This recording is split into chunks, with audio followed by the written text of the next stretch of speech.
love it. And Chris doesn't know, but he's played a big role in a bit of my recovery. Having a chat with him a little while ago, I was searching for ideas. As you know, I took a couple days off to just kind of get myself back to a good baseline and look after my mental health and my well-being. And it was something that me and Chris talked about a week or two back, and it kind of came to the forefront again. And it's something, again, a lot of these lessons, I use the word practice, right? Because a lot of things you can get and you just have it and it's there, right? But then there's other things that you kind of get and you implement, and then you start to go down this journey and you drop certain things. The things that got you here, right? You kind of forget, or you reshuffle, or you get reprioritized. And oftentimes you got to come back to the basics. You got to come back to the core, right? And we talked about something kind of from a few different angles, and I kind of used it as leverage of how can I expand it. But it's the idea that the pursuit itself has to be the reward. Mm. You have to fall in love with the pursuit. I felt a lot of negative feelings because I was too far ahead of myself. And I was thinking about how it was going to be perceived. And I put all this external pressure on myself that I have to come up with something that's brand new, that's never been seen before, that's 10x, 20x, 30x the value. I was thinking this idea of how can I make UCM 4.0 $50,000 worth of value for 5K? Hmm. And how can I do it in the next 2 weeks, 3 weeks? This false deadline that I created for myself because everybody's waiting for it. You guys aren't out there doing your thing, working, taking everything that we have here, right? You're literally outside of my computer, just like, fuck, when is he dropping this? Created all these stories. And what happens is, right, because of that external pressure, what happened was it wasn't fun. I love what I do.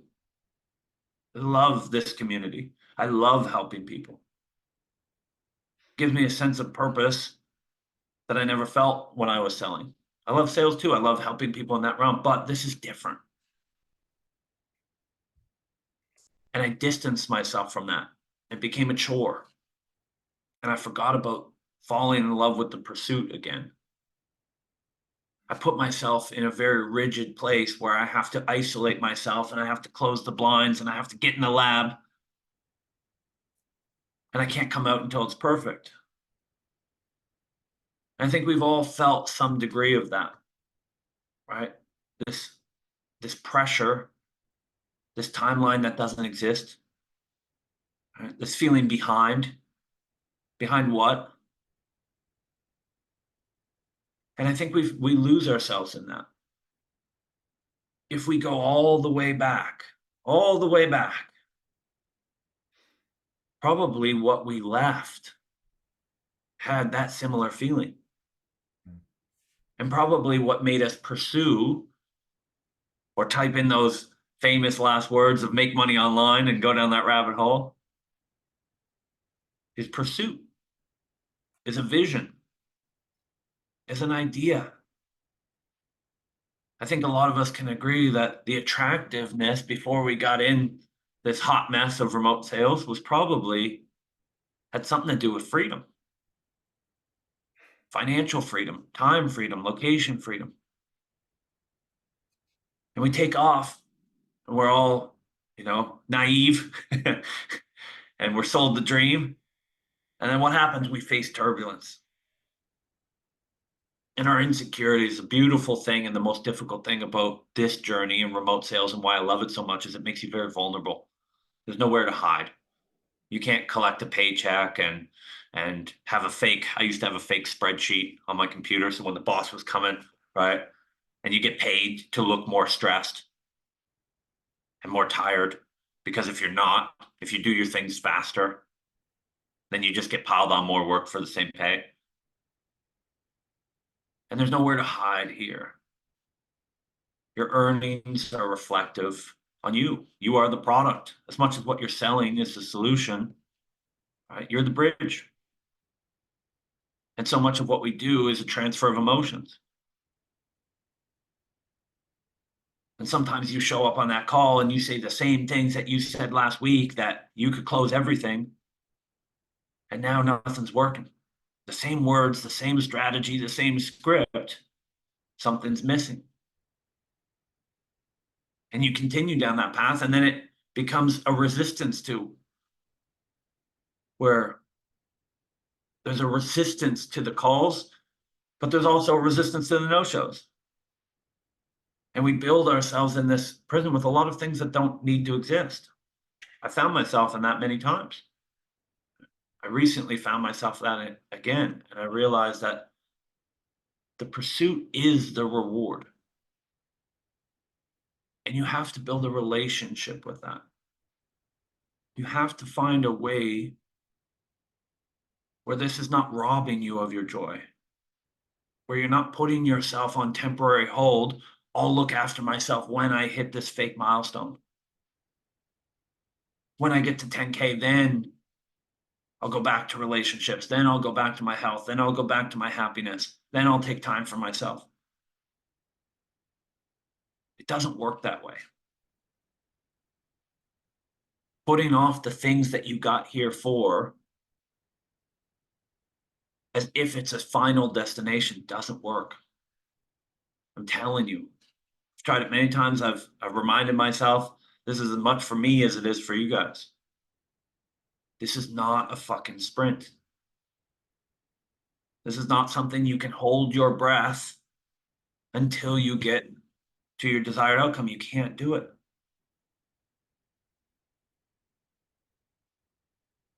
It creates a crash. Again, we are as much of the product as what we're selling. We have to remember that this is a marathon. And whatever the peak you think you're getting to, where then you can start to replace things, there's going to be another peak right after that. It's a false peak. As soon as you hit that, okay, once I hit this point, then lifestyle design, then lifestyle balance, then friends, then family, then things I enjoy, then the nightly routine, then the morning workout. You'll get to that point and you'll justify one more hill to climb and one more. I did it myself. I thought it was 10K and then it was 20. That 10K gave me about 6 minutes of joy, a little pat on the back, and then I'm like, oh, fuck, it must be 20. I've shared this before, but I've always been let down with the accomplishments that I thought would meet the needs that I was going after, especially significance. It's a little dopamine rush. And then I'm like, fuck, what now? This is a journey. And I promise you, when you do achieve what you want to achieve, I promise you, you're going to wish that you did it not at the cost of your own health and well-being. Everybody I've ever talked to that has reached those milestones has that same thought process. I don't know why I went into such withdrawal, why I held so many things back from me. And there's wisdom in knowing that actually I probably would have went faster. That my experiences actually shape and improve my sales calls. That my health improves my sales calls, that my energy improves my sales calls. That if my only day is things I don't want to do, calls I don't want to take, sales training to improve the calls, and then worry, doubt, stress, you're going to hit a wall if you haven't already. There's an opportunity to find joy in what we do, but we have to reframe. We have to look for those opportunities. I love talking to people. These last few weeks, what have I been doing? I've been withdrawing from that because I have things to do. I don't have time for that. And what happens is the tank starts to empty. You experience this sometimes on a weekly basis or a monthly basis, sometimes on a daily basis. I talked to a student the other day, right? And he was saying, well, I do this and I'm so productive and I do this, but I don't know why I'm not getting results. And we just went through his calendar and I just had a simple exercise. Tell me, pick a task, tell me if it's energy draining or if it fills you with energy. And it was energy draining, energy draining, energy draining, energy draining, energy draining, energy draining. And I said, wow, your spouse must love you at the end of the day. What do you have left for them? And he was like, yeah, guess what? There's problems in paradise. It's like, of course there is. You're not doing anything for you. And guess what? Let's go back. How much of what you are doing in remote sales is for your spouse? Everything, right? So we got into this for our lives, for our partners, for our kids, for this, right? But not now, daddy's working, right? We lose sight of what this is actually for. I think a lot of people would benefit from some patience. I'm not talking about patience as in pushing things off or not making progress, but finding a healthy way and prioritizing what is truly important. If I offered you $1 million now for 75% of your health, would you take it?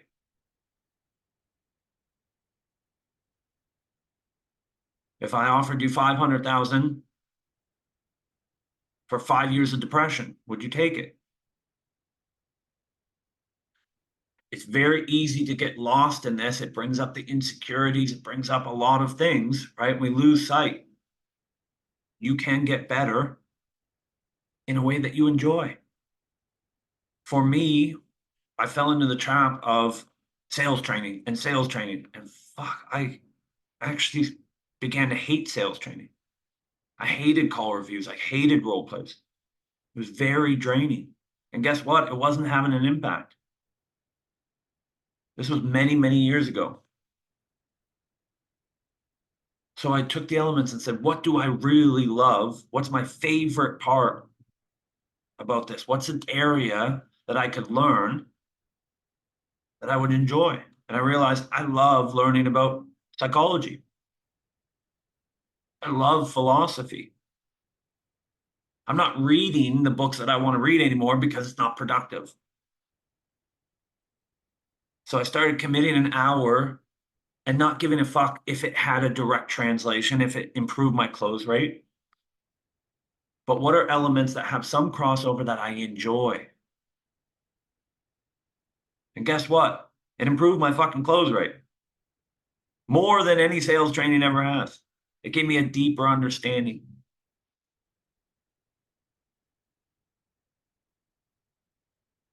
I was getting tired from the sales calls. I realized that, geez, after 3 sales calls, I used to be able to take 9, 10, 11 because they were energy producing, right? I was new and excited and all of these things, right? And I'd get off a call and I was excited, right? I didn't know what I didn't know. I was so excited to just get a deal. And then I got to a point, because the standard was 30, 40K a month, where I was pissed off if I only got one deal that day. Talking about $500, $600. Upset. Oh, these no-shows. Oh, this person. Oh, that person. Right? What used to fill me with joy all of a sudden was no longer. Now it was stress. And so I asked myself, what did I enjoy? What's the best part of the sales call? And again, it was the fascination with people and the desire to help. So I reframed what the purpose of the calls were. Now all of a sudden, they were energy producing again. I used to start by emails, Start my day with emails. What happened? I'm at zero when I start the day, deficit by emails. Jump into work, jump into social media. None of those things were producing any energy. I made a shift and said the first hour of the day is mine. Don't care. If that's the difference between me being successful or not, then there's some other root problem. So I started taking that first hour, moving my body, getting water, getting sunlight, getting my feet in the dirt. Guess what? I had a fuel tank going into the calls. So now I'm learning what I love to learn in a way I love to learn it. I'm working and finding the things that I love about interacting with people and being influential and understanding and hearing different stories and finding out different whys, and I'm becoming more effective. I'm taking more time for myself. And guess what? The theories that the more time I take for myself, the less productive I am because I'm behind. I don't have time for this. I never lost an ounce of productivity, not 1 ounce. In fact, I could do more in less time. A lot of times I was taking less time to be transactional and I was getting more done. And guess what? For some reason, however you want to think it, I was dealing with less people were draining me. Somehow I wasn't dealing with as many assholes. So I started to think maybe it's what I'm bringing to the call. Maybe I'm open an invitation to use me to drain my energy for good. Maybe I'm sending something out there. You have to decide what this is worth and what it's not. And I promise you, there's a lot this industry is worth. It's changed my life. Financially, the opportunity to do this, sense of purpose, meaning, significance. There's so many things that this industry has given me. By anyone's accord, I've been very successful here. I can tell you it's not worth my sanity. There's no amount of success here that's worth my sanity. It's not worth my health. It's not worth my well-being. It's not worth my happiness. It is worth dealing with fear. It is worth dealing with difficulty. It is worth the persistence and the rejection and the heartbreak. Those things, I think, are valuable exchange. It is worth the effort. But there's certain things that's not worth. And I think you have to be very strict and kind of set those guidelines and have a process. And if it takes a little bit longer, but you enjoy the process, I really do believe you'll be happy with that. Now we have to look at how much of the energy drain is you draining your own energy. Because oftentimes the people who can't stand criticism, what are they doing? Criticizing themselves. The people that I've realized that are very sensitive to critique are the ones who they don't have any room for critique because they've already been so hard. They're standing on that thin line. They don't have anything left. So the minute you say something, even if it is softly put, it's the straw that broke the camel's back. So what are you doing to yourself that's draining your own energy? What relationship do you have? What chores are you going through? What story are you presenting yourself that's draining the tank? It's not just about how hard you work. There's been times in this business where I can put 12 and 15 hours, and at the end of the day, I'm amped up. I have to force myself to walk away from it because of how I'm pursuing it, because of how I'm prioritizing it, because of where my focus is, because of where my story is. The whole day fills me up. There's other days where 2 hours in, I'm like, I can't wait for this fucking day to end. It's the same work sometimes. Some days I can't wait to get to the messages. Other days, it looks like a fucking mountain in front of me.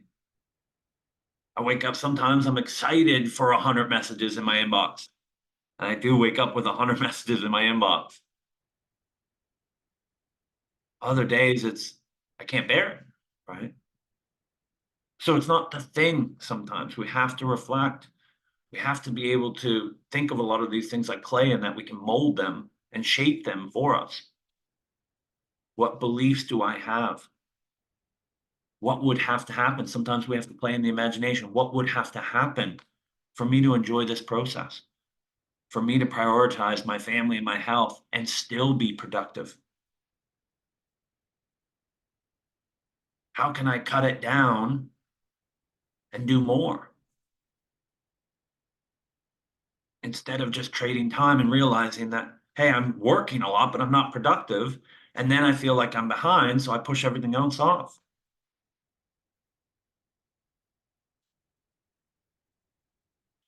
It's a natural tendency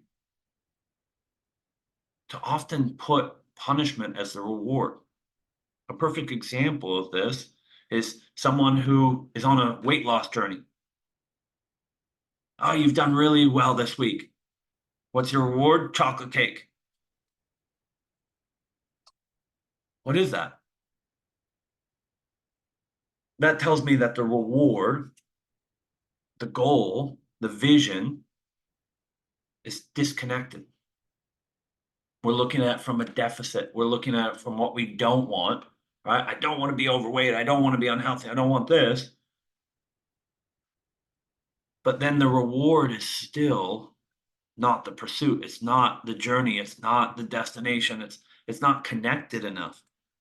And I think oftentimes we lose that here. We start with the freedom, and then it becomes the leaderboard, and then it becomes a certain number amount. And I think we need to take a step back and really think about what we're after and where that boundary is of what we're willing to pay and what we're not willing to pay, what's worth it and what's not. And then really consider, where are our energy drains? There's going to be things that you don't want to do. I'm not saying shape a day of only the most enjoyable things. What I'm saying is, one, try and find the joy and the story in it that makes it easier. And two, if your day is energy draining, find something, take 15 minutes, take 10 minutes, take 2 minutes. If you can't take 2 minutes to do something you enjoy or something that gets you energy or some sort of breathing or walking around outside or going to sit in the sunlight for 5 minutes, you're doing it wrong. If you can't find time for yourself, you're doing it wrong. If you can't find time for your family or your health or your fitness, you're doing it wrong.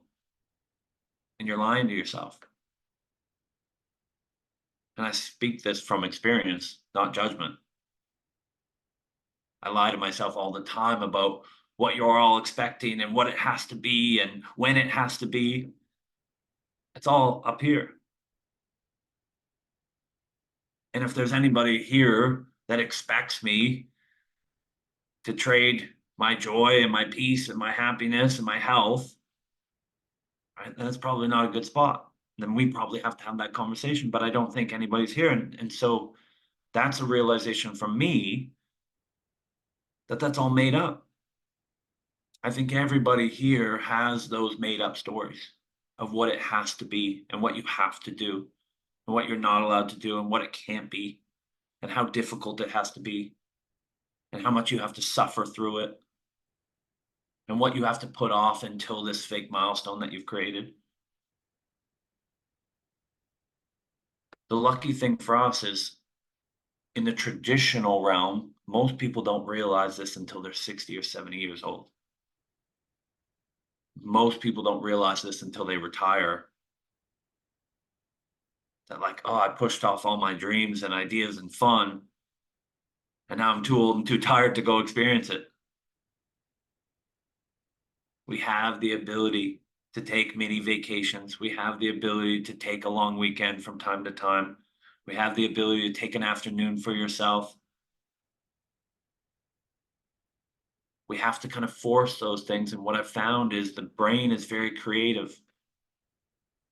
When we force those things, it finds a way to do what it needs to do in the time we've allotted it.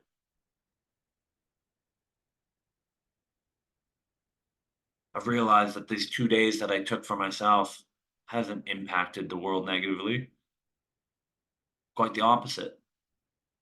I'm able to do more now, and I had this time to step back and realize the vision is not in alignment, and it doesn't do any good for you or me.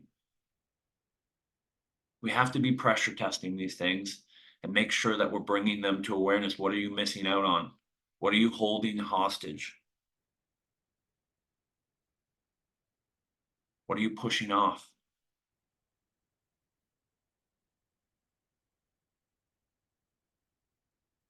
That's what I got to say today.